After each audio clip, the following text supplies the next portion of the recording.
น้ำก่อนเรียกโบสเป็นที่เรียบร้อยแล้วนะโอเค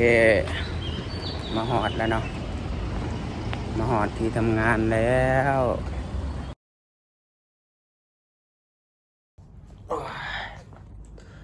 สบายดีพ่อแม่พี่น้องเนาะสบายดีตอนเช้ามื้อนี้ตื่นแต่เช้าเนี่ยจังหน่อยตื่นตั้งแต่ตี 4เลยเนาะนอนบ่หลับแล้วบัดนี้คันสินอนต่อก็ยันตื่น6 โมง 7 โมงเช้าพุ่นละก็เลยสิตื่นไปอาบน้ำแล้วเนาะอาบน้ำแล้วก็ประมาณอยู่ตี 5 ครึ่งเนาะจังสิย่างไปเฮ็ดงานเนาะไปเดี๋ยวพวกกูสิอาบน้ำก่อนเนาะตื่นมาแล้วก็บ่กล้านอนต่อเนาะอาบน้ำก่อนทุกคน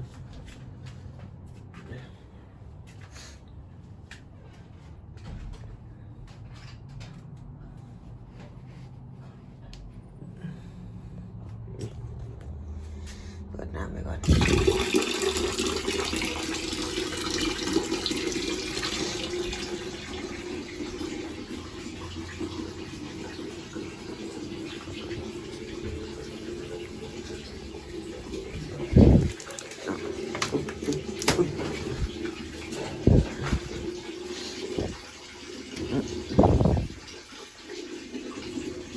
แต่เศร้าเลยวันนี้เนาะชีวิตคนทำงาน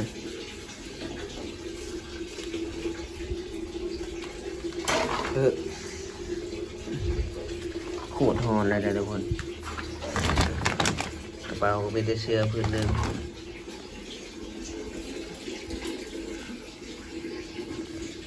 จากฮอนแห้งเนาะ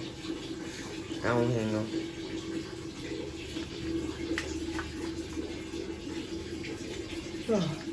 โอเคทุกคนเดี๋ยวบอกโกยอาบน้ำก่อนเนาะอาบน้ำก่อนอาบน้ำเสร็จแล้วนะทุกคน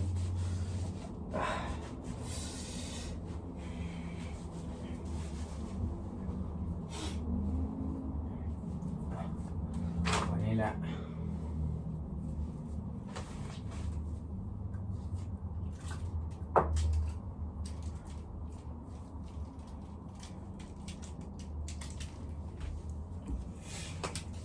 เตรียมตัว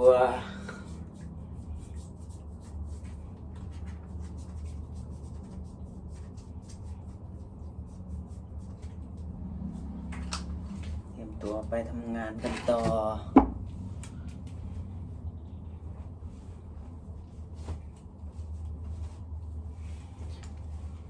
ถ้าบ่อาบน้ำตอนเช้าเนี่ยบ่ไหวเนาะ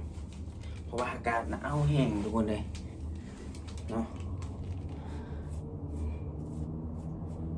อากาศโคตรเอาเลยเนาะ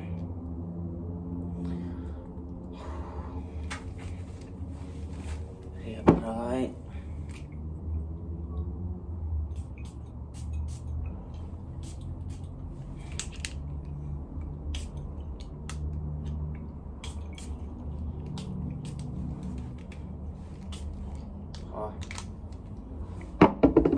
ไปทุกคนเนาะ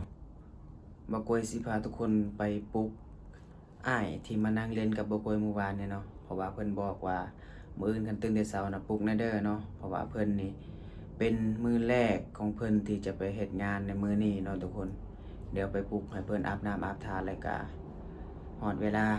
เดี๋ยวสิพาเพิ่นไปนำกันเนาะไปแล้วก็สิพาทุกคนไปเบิ่งซอยที่บกวยอยู่แน่เนาะว่าเป็นจังไดเนาะทุกคน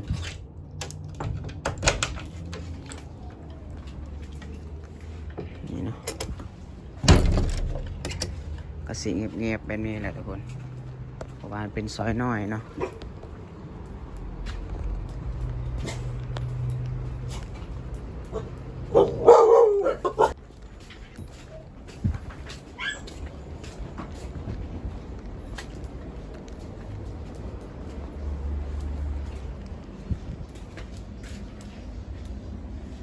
ตื่นแล้วว่าลูกพี่ตื่นแล้วนี่แหละทุกคนห้องนี้จะกว้างกว่าห้องคอยหน่อยนึงนะราคา 2,500 แต่ว่าห้องน้ำเป็นห้องน้ำรวมห้องน้ำทั้งคนแหละใส่นำกัน 4-5 คน 6-7 คนเนาะเพิ่นก็ตื่นแต่เช้าอยู่มื้อนี้เป็นวันแรกต้องวันแรกไปเฮ็ดงานต้องตื่นแต่เช้าเด้ตกงานบ่ได้เด้เนาะ ไปเดี๋ยวไปเบิ่งนำกันว่าเฮาสิไปฮอดมองเห็นงานจากโมงเนาะจุดเริ่มต้นแต่ละคนคือกันเบิดเนาะเฮาที่ว่าลำบากแล้วคนอื่นยังลำบากกว่าเฮาอีกทุกคนเบิ่งเฮาทางพุ่นน่ะ2 คนเขาเจ้านอนแถวแคมทางแบบนี้เลยเนาะเป็นคนเล่ร่อนทุกคนเลยเนาะไปย่างไปเฮ็ดงานกันเดี๋ยวขามไปฝั่งนู้นแล้วก็จังเอิ้นวินเนาะหรือว่าเอิ้นโบสถ์ก็ได้นะทุกคนย่างไปเฮ็ดงานนำกันทุกคนเลยบรรยากาศตอนเช้ารถตุกๆก็ได้เนาะ บกกับเพื่อนกับซานเนาะไปเดี๋ยวสิย่างข้ามสะพานลอยไปเนาะไปฝั่งนั้นก่อนเนาะเอาย่างไปทางพุ่นนะเอาสิมีเด้ซื้อแนวกินซื้ออยู่พุ่นก็ได้ซื้อนี่ก็ได้ซื้อไป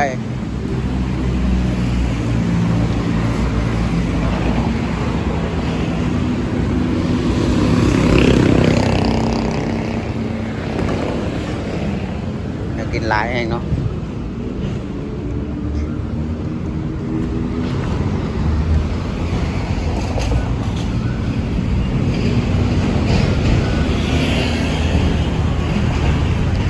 ซื้อของกินก่อนเนาะซื้อแนวกินก่อน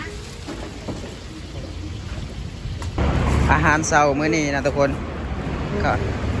น้ำเนาะไปซื้อทางพุ่นก็ได้ข้าวเหนียวห่อหนึ่งกับซุปขนุนเนาะหรือว่าบ้านเราเอิ้นว่าซุปบังมี่เนาะไปเดี๋ยวย่างข้ามสะพานลอยนี่ไปละ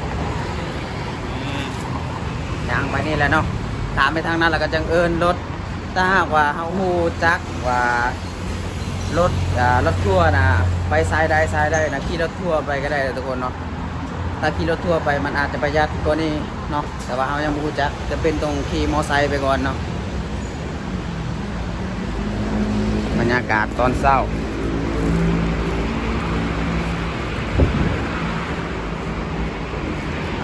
ไปทำงานกัน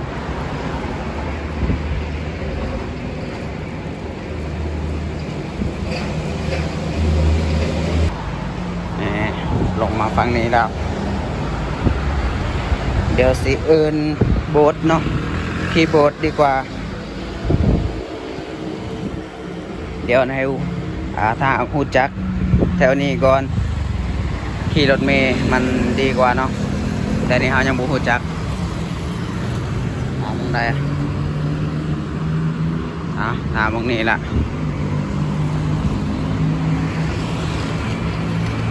จุดท่ารถเมล์ก็อยู่พุ่นแหละย่างไปหน่อยหนึ่งเนาะเรียกโบ๊ทเป็นที่เรียบร้อยแล้วนะคือเลือกเป็นมอไซค์เนาะทุกคนแต่บ่ฮู้ว่าเขาให้ขี่บ่2 คนเนาะอันนี้ก็บ่ฮู้คือกันเนาะเพราะว่าครั้งแรกปกติแล้วบ่เคยไปคนเดียวเนาะแต่นี่อายเพิ่นเป็นครั้งแรกที่สิไปนำเนาะเนี่ยโบ๊ทมาแล้วทุกคนมาฮอด5 นาทีสามโบ๊ทก็มาแล้วเนาะไปโอเคมาฮอดแล้วเนาะมาฮอดที่ทำงานแล้วแป๊บเดียวเนาะทุกคนเอาคีย์บอร์ดมานะแป๊บเดียวเนาะมาฮอดแล้วเนาะเอาคลิปนี้บอกคุยสิจบเพียงเท่านี้ก่อนเนาะเพราะว่าฮอดที่เราทำงานแล้วก็ถ่ายคลิปบ่ได้เนาะทุกคนถ่ายคลิปบ่ได้เนาะบอกคุยก็สิได้จบคลิปเพียงเนาะฝากไว้ให้พี่น้องกดไลค์กดแชร์กดติดตามเพื่อเป็นกำลังใจให้บอกคุยคือเก่าเนาะเดี๋ยวเจอกันคลิปใหม่เนาะทุกคน